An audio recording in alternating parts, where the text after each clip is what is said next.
Good afternoon, all. Thank you very much, Brian. And yeah, it's going to be a journey, definitely. I'm going to take you on a journey where you're actually going to do the driving in many ways. I'm just going to be providing the petrol, and so that make sure that you are able to ask the kind of questions that you want to. I have a structure to the presentation, so you have an idea of where we're going to it in this particular journey. Where we land up, I'm not too sure. Whether at the seaside or whether in the Berg, I'm not too sure. But we're going to go on the journey anyway, just to continue this particular metaphor. So I'm just to indicate the structure of the presentation. It's slightly different from the version that you see, but covers all the areas that you had planned for us to be looking at. And in particular, I want to structure it. Maybe we'll break halfway somewhere along the way. We'll see how tired we are of listening to each other, and then we'll just take a break at that particular point. But Brian, just let me know where you think we need some kind of pause in the discussion. So I'm going to talk in the first section, or engage with you, about choosing literature and how one goes about choosing literature. Now, I see some familiar faces in the room who probably heard me say these things before, but hearing them again in a different context and with different questions that others ask, it might be useful for you to be able to hear how different people interpret what we mean when we're doing a literature review. I'm also trying to argue that it might not be absolutely necessary to separate out a literature review and a theoretical framework. So I'm going to make some argument for the case in my own work is that I've chosen to marry these two, and how it is possible to marry a literature review and a theoretical framework. It's one option. It's not there are no recipes you're going to leave here with. What we're going to say is here are the menu of possibilities that one could use in engaging with conducting a literature review. In the second, I want to draw strongly on a research article that I've come across recently on how we use citations in the process of drawing on the literature into our arguments that we're making in conducting a literature review. Now, as Brian said, you're going to be sure that you're going to engage with some critical work. So I'm going to start first that you're going to have to sit in work with pairs. I have about 40 so copies. So if you could choose to work with maybe 2 or 3 people together, piece of literature. Okay, and you can see immediately I'm raising the question what we understand by the word literature, because I think very often people have in their mind some kind of idea of a literature review of being only of certain kinds. Okay, that the literature itself is only of certain kinds. So if you aren't near a copy, you're still going to be asked to do the exercise. So move yourself to a place where you can actually see alongside this particular copy. So I just want you to give 2 minutes first, just to look at it. I have it on the screen in a moment, but I want you just to take a glance of reading it first, reading it all the way through to your, amongst yourself.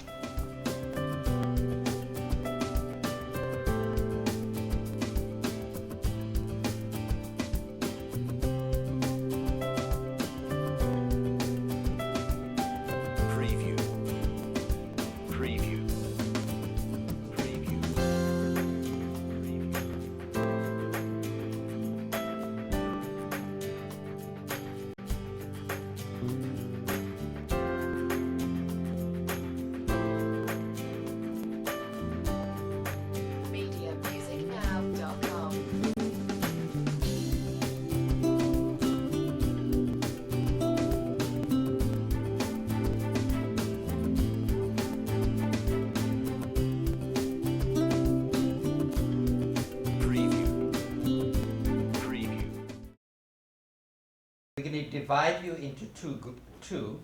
That's the red group who are going to ask the black group a certain number of questions. Okay? That's the red group.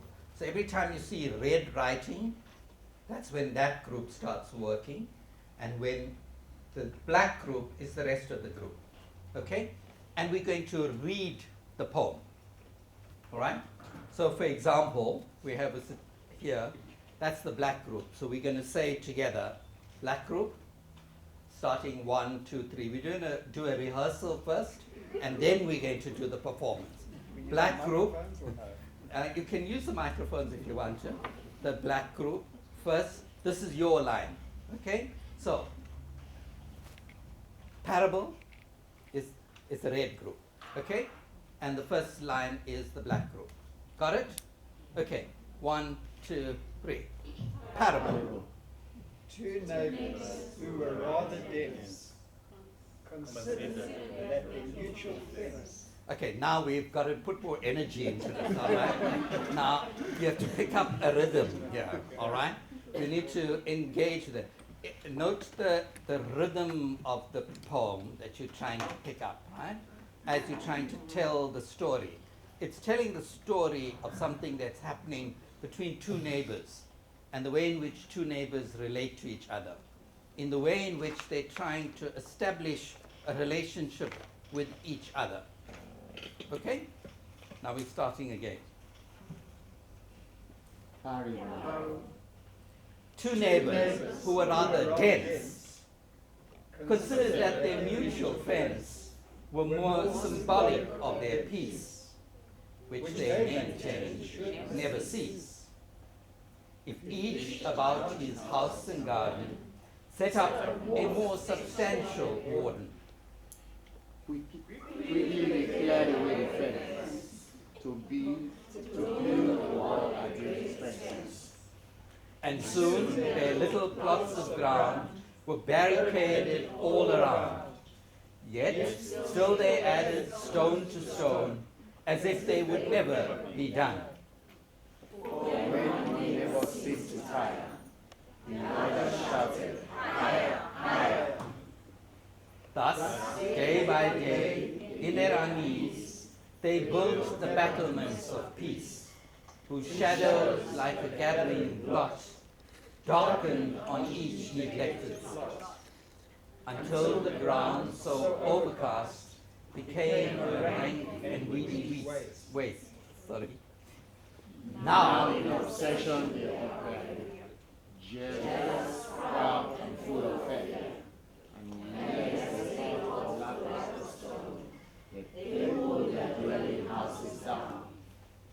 At last, by their insane excess, their ramparts are a wilderness, and hate arising out of shame, flares out into a monstrous flame. They cast the red wall, which buries them beneath the fall. Okay, this has a lot to do with what we do in a literature review. How do we set up the relationships between two groups of people? Now I want you to think of A and B, and listen carefully as I read the poem again, as you look at it, to be able to hear, how does A relate to B? What is the purpose of A, and what's the purpose of B? What are they trying to do as they establish a relationship with each other? Now, the relationship is being constructed here with a series of stones. And you can start thinking what those metaphors are, or what the stones represent. Okay? And they start using the stones to do certain things as they start to build up this relationship with each other. Okay? And it's a relationship they're building with each other. But something happens in the process of that relationship. As they start to build up this relationship with each other, that relationship begins to get more obsessive. Okay? And let's see what happens when we become more obsessive. Two neighbors who were rather dense considered that their mutual fence that they have surrounding between them, they were more symbolic of their peace. Why should I be interested in peace? let me do something more. They maintained it should never cease. But if each about his house and garden set up a more substantial barricade, ward, end point. So what did they do? Quickly, they cleared away the fence to build a wall at great expense. Like you go to the library, building a wall of literature at great expense. And soon their little plots of ground, they owned only a small little bit, but now they have this huge big wall established, were barricaded all around, not just between the neighbor and neighbor, but all around them. They built up this wall.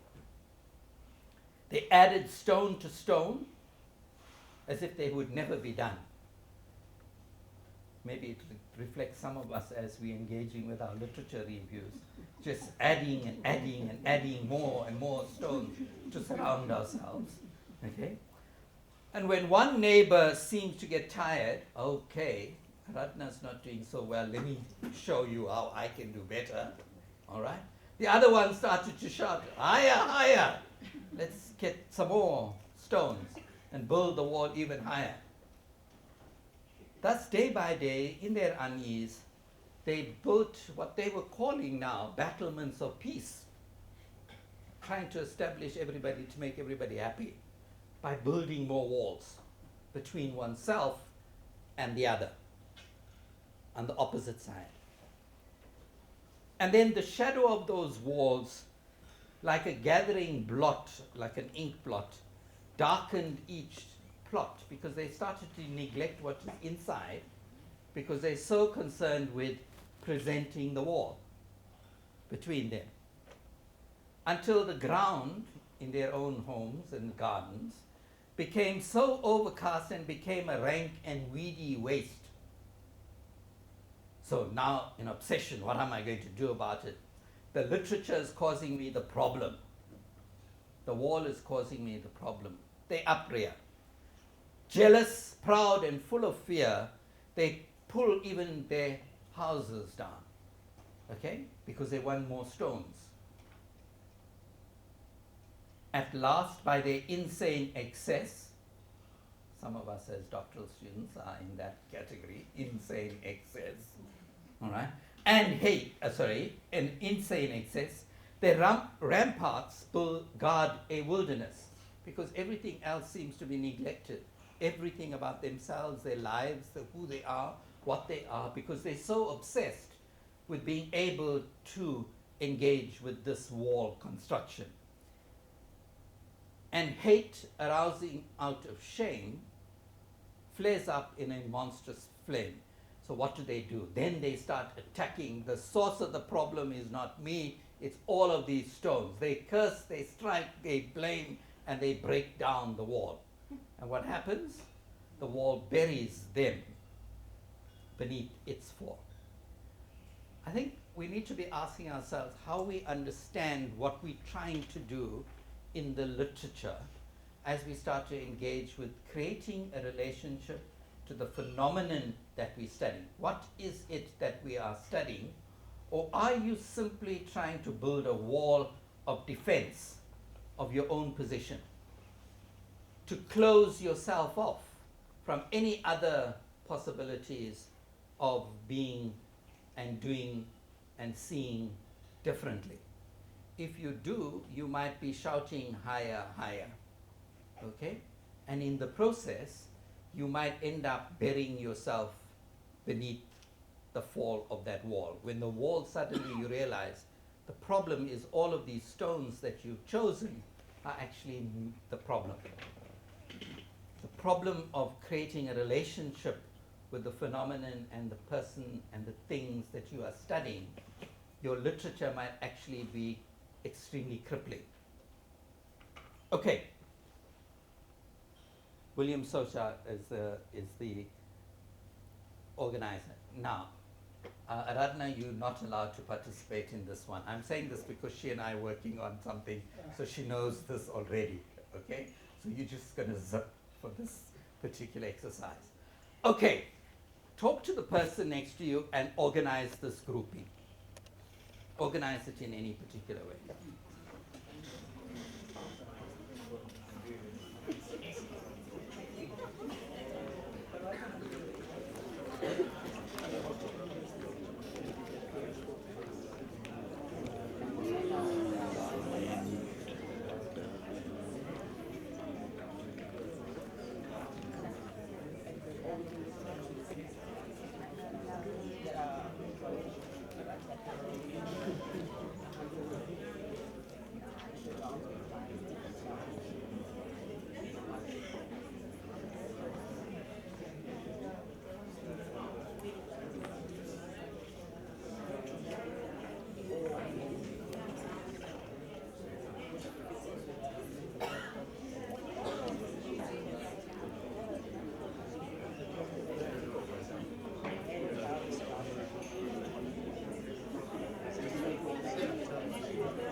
Okay, enough time for that, do you think? All right, who was born in January? Okay, tell us what's your organization. How are you organizing this? The way you did, flip up this particular speaker, and there's a red button inside, and press the button. That's it. That's it. My neighbor's gonna help me. Sure, sure. Okay, we said crocodile goes with lion, right? Lion, there's crocodile, lion, there's dove, and rabbit. Tell us how you group crocodile, lion, dove, and rabbit. Are they one group? Yes, crocodile and lion are one. Oh. Dove, rabbits, they are one. Hen and cow. Hen and cow. They are one. There's birds. I can't remember the other stuff. All right. Okay. Kutu.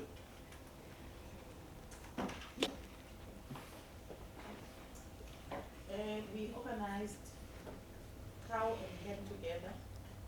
They are like pets at home. We organized vulture and dove because both of them fly. We organized a lion and rabbit because both of them stay in the wild, and then crocodile is all by itself. Okay. Person at the back there. Yep. Second there. Yeah. Third. Well, actually, Press the red button. Yeah. we organize them into two groups. As you said, one is the bird section, one is the animal, or you could call them as two-legged and four-legged creatures. Okay. So which are the two-legged ones? I think you all know hen, dove, and vulture belongs to the two-legged Hen, birds. dove, and vulture. Two-legged animals. Okay. And the rest of them are four-legged. Four-legged animal. So we have another categorization of four-legged and two-legged. We had, okay, there we go. Switch off your, yeah, thanks. Our other categories, we said crocodile, lion, and vulture. They're like, they fall under carnivores, and they are wild. And then hen and cow, they're domestic animals. And then, And then we have rabbits and dove, which can fit into both categories in terms of being wild or domesticated. So your third category is a bit woolly at the moment, am I right? So you've got two definitive categories and one category that's, anybody else another version of the categorization? Yeah. Yes, sir. We have three. There's the birds, your hen, your dove, and your vulture. Then you have your mammals, which are warm-blooded. That's a lion, cow, and the rabbit. And then your reptiles, cobra, which is the crocodile. Any other interesting ones? I won't say it's interesting, but it would be animals that can be eaten and animals that eat others. Ah, there's another category, animals that can be eaten. And which are those? So that can be eaten as hen, cow, rabbits, and dove as well. Any of them actually. Yeah, there's a lot of them that can be eaten. And then things that eat others would be like It wild depends on whether you eat crocodile or not. Who said we can't eat crocodile? Actually, they do service in restaurants now. They do. Okay? Can you see? Okay, what has this got to do with literature review?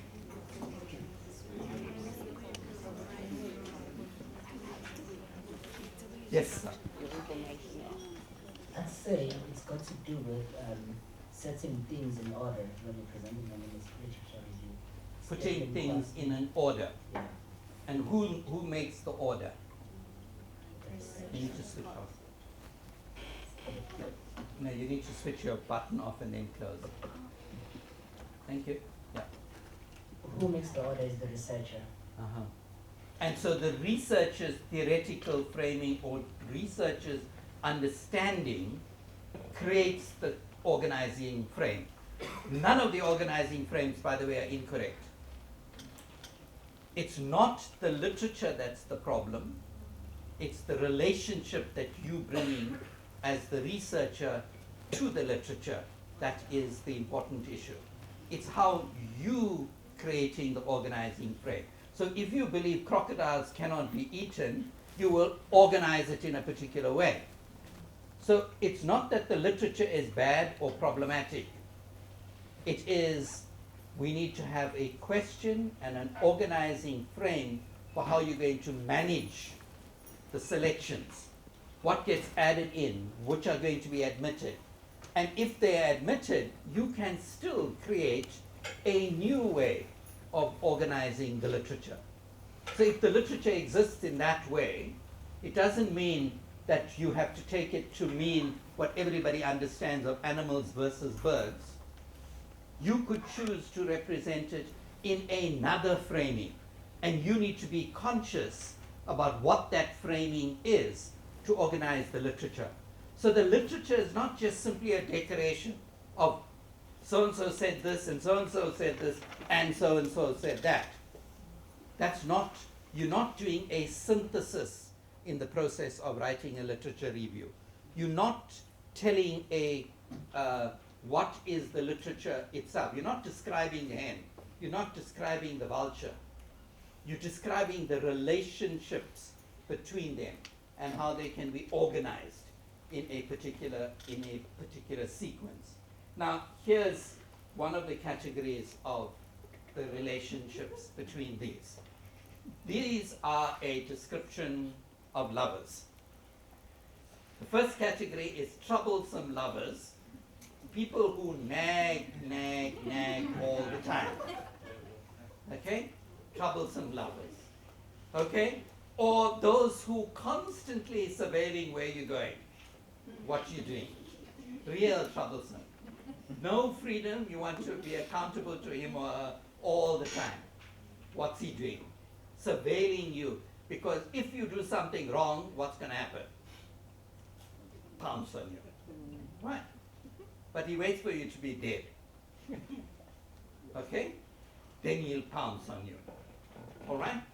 Another kind of categorization is it's desirable lovers. Now, of course, it depends on your interpretation of what is desirable. And you see, even in the categorization itself, they are embedded assumptions. They're embedded assumptions. And where do those assumptions come from? Not the literature per se. It's the organizing of the lens through which you're reading the literature. How you making sense of the literature. So a desirable lover might be a cute, cuddly one. You know, nice to cuddle up with a nice bag of popcorn and on the couch. Okay? And he's cute. He's got a nice smile. Right? You like his haircut. Okay? Whatever it is, that's what your interpretation is being imposed onto the data. The data only has potential for meaning. Texts only have potential for meaning. The meaning has to be appropriated by you, the researcher, as you're organizing the way in which you're categorizing the value of the research that you're engaging with.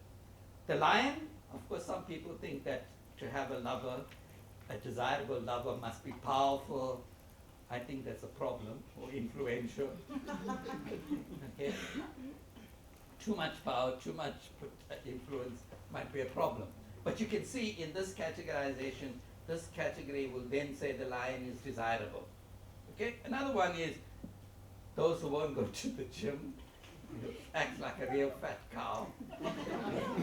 Right? All they do is interested in chewing their own cud and think they're so important because they have milk. Okay? Can you see what am I doing? I'm taking the categories and the features of the cow, the features of the literature, and I'm reappropriating them to be able to make sense of them in relation to my categorization.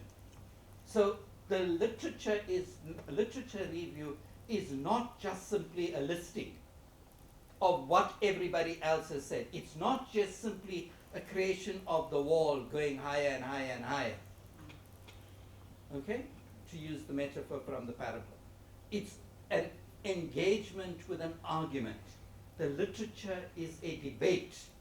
The literature review is a contribution to the pursuit of the knowledge process. Because that's why you're doing a literature review. It's not decoration in the study. All right? The last one is crocodile. My categorization is of a lover who you want to avoid is those you can't trust. But I'm coming with it from a particular point of view that you must be able to trust people in a relationship. So it embeds my own conception of what is a good lover. Okay? Now, note how many of you thought about these categorization as lovers. Anybody? That's what we mean by the creativity in the research process. When you're seeing something through a new lens, seeing it through, interpreting it as offering something which is insightful. You're not just simply documenting the literature. You are creating an insight into the literature, an organizing frame of the literature. Okay, talk to the person next to you what you think about this as a metaphor, and how you think this is useful or not, and we'll take some comments. What do you feel about this?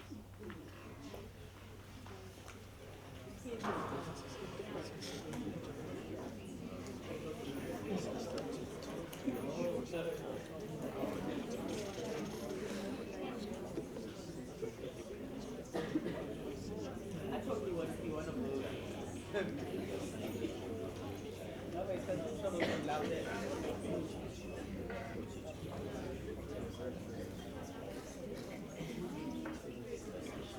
Okay, I'm now going to show you some possible ways in which you can organize the literature.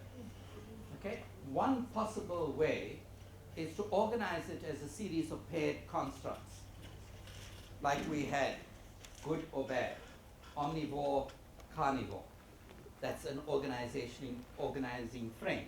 So one of the ways of thinking through your literature as you're trying to organize it is to say, can it be categorized into two broad sets? And if so, what are those paired constructs? Meaning, what is its opposite? It could be opposites that you put onto. This takes the view that this is a behavioral tradition. This takes the view that this is a cognitive tradition, etc. Or there's two opposite points of view.